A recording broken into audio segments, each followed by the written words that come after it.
পৃথিবীর বৃহত্তম মহাসাগর প্রশান্ত মহাসাগর, যার আয়তন সমগ্র পৃথিবীর 3 ভাগের 1 ভাগ। এই মহাসাগরটি আয়তনে এতটাই বিশাল যে এর মধ্যে পুরো পৃথিবীর স্থলভাগকে ডুবিয়ে দেয়া যাবে। সুপ্রাচীন কাল থেকেই বিস্তীর্ণ এই জলরাশি থেকে সৃষ্ট মৌসুমী বাতাস মানব সভ্যতার বিস্তারে এক গুরুত্বপূর্ণ ভূমিকা পালন করে আসছে, যার সুবাদে এই মহাসাগরটি রাজনৈতিক, অর্থনৈতিক ও কূটনৈতিকভাবে এক গুরুত্বপূর্ণ স্থান হয়ে উঠেছে। বিশ্বের গভীরতম এই মহাসাগরটি ঠিক যতটা বিশাল, ঠিক ততটাই বিশাল এর রহস্যের আবরণ। আজকের ভিডিওতে আমরা আপনাদের জানাতে চলেছি রহস্যে ঘেরা বিশ্বের সর্ববৃহৎ মহাসাগর প্রশান্ত মহাসাগর সম্পর্কে।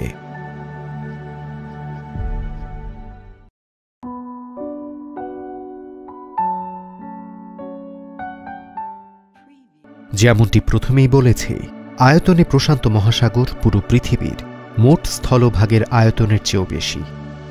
বিশালাকার এই মহাসাগরটির আয়তন প্রায় 16,52,00,000 বর্গ কিলোমিটার, যা পৃথিবীর মোট আয়তনের প্রায় 32% এবং মোট জলভাগের আয়তনের প্রায় 46%। বিস্তীর্ণ এই মহাসাগরটি পৃথিবীর 5টি মহাদেশকে আষ্টে পিষ্টে ঘিরে রেখেছে। পূর্বে আমেরিকা থেকে পশ্চিমে এশিয়া এবং উত্তরে আটলান্টিক সাগর থেকে দক্ষিণে অ্যান্টার্কটিকা পর্যন্ত এর বিস্তৃতি। প্রশান্ত মহাসাগর উত্তর ও দক্ষিণ এই 2 দিকে বিভক্ত। মূলত ভূমধ্যরেখা একে উত্তর ও দক্ষিণাংশে ভাগ করেছে, তবে এই মহাসাগরটির উত্তরাংশের তুলনায় দক্ষিণাংশ আকার ও আয়তনে বেশি। এর দক্ষিণে ইন্দো এশিয়া থেকে শুরু করে কলম্বিয়া পর্যন্ত প্রায় 20,000 কিলোমিটার পর্যন্ত বিস্তৃত, অর্থাৎ এখানে 5টা চাঁদকে অনায়াসে ডুবিয়ে দেয়া যাবে। বিশ্বের সর্ববৃহৎ এই মহাসাগরটির গড় গভীরতা প্রায় 4,000 মিটার বা 4 কিলোমিটার। পৃথিবীর গভীরতম স্থানের তালিকায় প্রথম 5টির অবস্থান এই মহাসাগরে। এই তালিকার প্রথম স্থানে রয়েছে মারিয়ানা ট্রেঞ্চ। চ্যালেঞ্জার দ্বীপ নামক এই স্থানটির গভীরতা 11,000 মিটারেরও বেশি, অর্থাৎ স্থলভাগের সবচেয়ে উচ্চতম শৃঙ্গ মাউন্ট এভারেস্টকে এর মধ্যে ডুবিয়ে দিলে শৃঙ্গের ওপর প্রায় 3 কিলোমিটার পানি থাকবে। তালিকার দ্বিতীয় স্থানে রয়েছে টোঙ্গা ট্রেঞ্চ, যার গড় গভীরতা 10,182 মিটার। তালিকার তৃতীয়, চতুর্থ ও পঞ্চম স্থানে থাকা ট্রেঞ্চগুলোর গড় গভীরতা 10,000 মিটারেরও বেশি। সব মিলিয়ে এই মহাসাগরটির মোট পানির পরিমাণ প্রায় 71 কোটি ঘন কিলোমিটার। এই পানির তাপমাত্রা মেরুর কাছে -1 ডিগ্রি সেলসিয়াস থেকে শুরু করে বিষুবীয় অঞ্চলে সর্বোচ্চ 32 ডিগ্রি সেলসিয়াস পর্যন্ত হয়ে থাকে। তাপমাত্রার মতো প্রশান্ত মহাসাগরের পানির লবণাক্ততাও অঞ্চলভেদে বিভিন্ন হয়ে থাকে। বিজ্ঞানীদের মতে এই পানির লবণাক্ততা প্রতি 1000 অণুতে সর্বোচ্চ 37 থেকে 32 পর্যন্ত ওঠানামা করে। তবে সবচেয়ে অবাক করা বিষয় হচ্ছে, পৃথিবীর এই বৃহত্তম জলাশয়টি পৃথিবীর টেকটনিক প্লেটের গতিশীলতার কারণে প্রতি বছর গড়ে প্রায় 0.52 বর্গ কিলোমিটার করে আয়তন হারাচ্ছে, যেখানে অপরদিকে একইভাবে এই পরিমাণ আয়তন বৃদ্ধি পাচ্ছে আটলান্টিক মহাসাগরের। প্রশান্ত মহাসাগর বা প্যাসিফিক ওশানের নাম রেখেছিলেন পর্তুগিজ নাবিক ফার্ডিনান্ড ম্যাগেলান।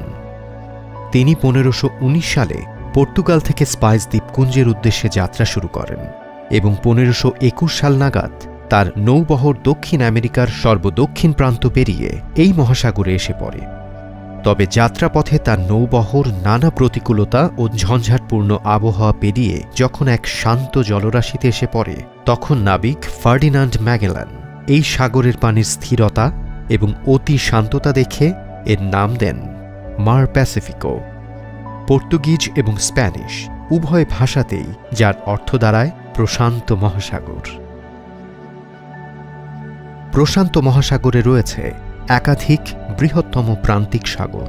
এগুলোর মধ্যে উল্লেখযোগ্য দক্ষিণ চীন সাগর, পূর্ব চীন সাগর, জাপান সাগর, বেরিং সাগর, ফিলিপাইন সাগর, কোরাল সাগর এবং তাসমান সাগর। আর এই সাগরগুলো তাদের বিভিন্ন সংযোগস্থলে সৃষ্টি করেছে বিভিন্ন সামুদ্রিক প্রণালী। এর মধ্যে সবচেয়ে সুপরিচিত এবং বিখ্যাত আলাস্কা উপসাগরে অবস্থিত বেরিং প্রণালী। এই সমুদ্র প্রণালী মূলত বেরিং সাগর ও প্রশান্ত মহাসাগরের সংযোগস্থল। এই সংযোগস্থলের জলরাশির এক বিশেষ পার্থক্য খুব সহজেই সবার চোখে ধরা পড়ে। একদিকে হালকা আকাশী রঙের পানি, অপরদিকে গাঢ় নীল পানি। খালি চোখে দেখলে মনে হবে দুইটি জলধারার মাঝখানে যেন এক অলৌকিক শক্তি বাধা হয়ে দাঁড়িয়ে আছে, যেন তারা একে অপরের সাথে মিলতে না পারে। এই ঘটনাটি ঘটে থাকে মূলত দুই সাগরের পানির মধ্যকার ঘনত্বের পার্থক্যের কারণে। পৃথিবীর বৃহত্তম এই জলাশয় ঘিরে রয়েছে প্রায় ৫৫টি স্বাধীন ও সার্বভৌম দেশ, যাদের মধ্যে উল্লেখযোগ্য যুক্তরাষ্ট্র, চীন, Russia, Thailand, Singapore, Japan, Malaysia, Mexico, Australia, Indonesia, Argentina, New Zealand, Vietnam এবং কানাডা। তাছাড়াও এই মহাসাগরের বিভিন্ন স্থানে রয়েছে প্রায় ২৫,০০০-এরও বেশি দ্বীপ। পৃথিবীর আর কোনো সাগরে এত অধিক সংখ্যক দ্বীপ নেই। এই সকল দ্বীপপুঞ্জকে অবস্থান ও আয়তনের ভিত্তিতে ৩ ভাগে ভাগ করা হয়। এগুলো হল মাইক্রোনেশিয়া, মেলানেশিয়া এবং পলিনেশিয়া। এর মধ্যে মাইক্রোনেশিয়ার অবস্থান নিরক্ষরেখার উত্তর দিক থেকে ও আন্তর্জাতিক তারিখরেখার পশ্চিম দিকে। এই অঞ্চলে অবস্থিত দ্বীপগুলোর মধ্যে মারিয়ানা দ্বীপপুঞ্জ, ক্যারোলিন দ্বীপপুঞ্জ, মার্শাল দ্বীপপুঞ্জ এবং কিরিবাতি দ্বীপপুঞ্জ বিশেষভাবে উল্লেখযোগ্য। এছাড়াও নিরক্ষরেখার দক্ষিণে এবং আন্তর্জাতিক তারিখরেখার পূর্বের অঞ্চলটিকে মেলানেশিয়া নাম দেয়া হয়েছে। এই অঞ্চলে অবস্থিত নিউ গিনি দ্বীপ গ্রিনল্যান্ডের পর আয়তনে বিশ্বের ৩য় বৃহত্তম দ্বীপ। বৃহত্তম এই দ্বীপটি মেলানেশিয়ার দক্ষিণ ও পশ্চিমে অবস্থিত। এছাড়া মেলানেশিয়ার অন্যান্য দ্বীপগুলোর মধ্যে রয়েছে বিসমার্ক দ্বীপপুঞ্জ, সলোমন দ্বীপপুঞ্জ, সান্তা ক্রুজ দ্বীপপুঞ্জ, ভানুয়াতু, ফিজি এবং নিউ ক্যালেডোনিয়া।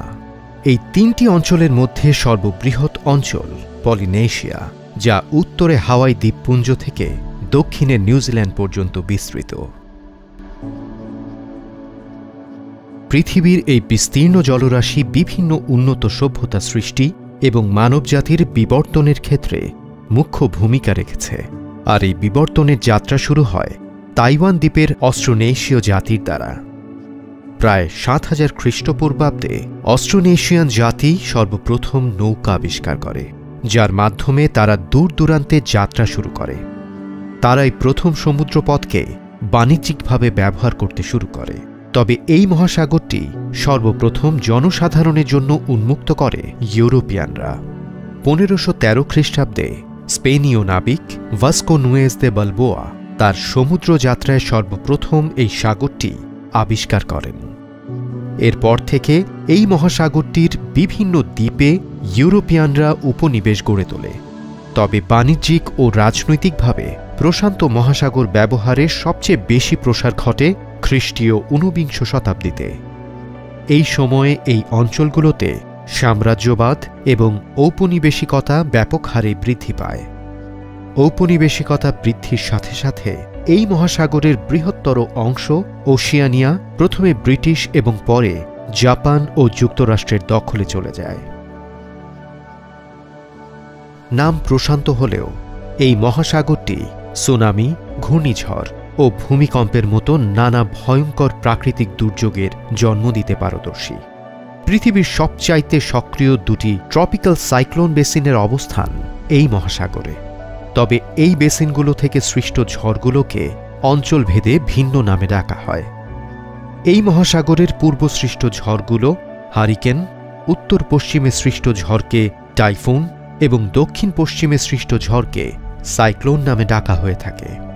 একই সাথে এই মহাসাগর জুড়ে বিস্তৃত রয়েছে প্রায় 40,000 কিলোমিটারের আগ্নেয়গিরির একটি বেল্ট।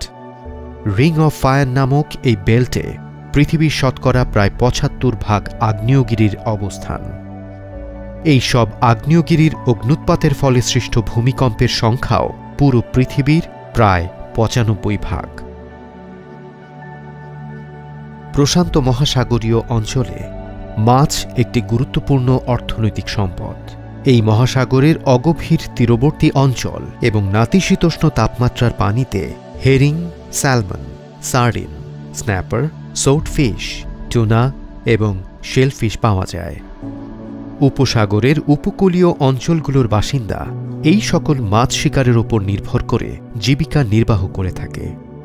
আপনি জানলে অবাক হবেন, সারা বিশ্বে প্রতি বছর যত সামুদ্রিক মাছ শিকার করা হয়ে থাকে তার শতকরা ৭০% প্রশান্ত মহাসাগর থেকে শিকার করা হয়।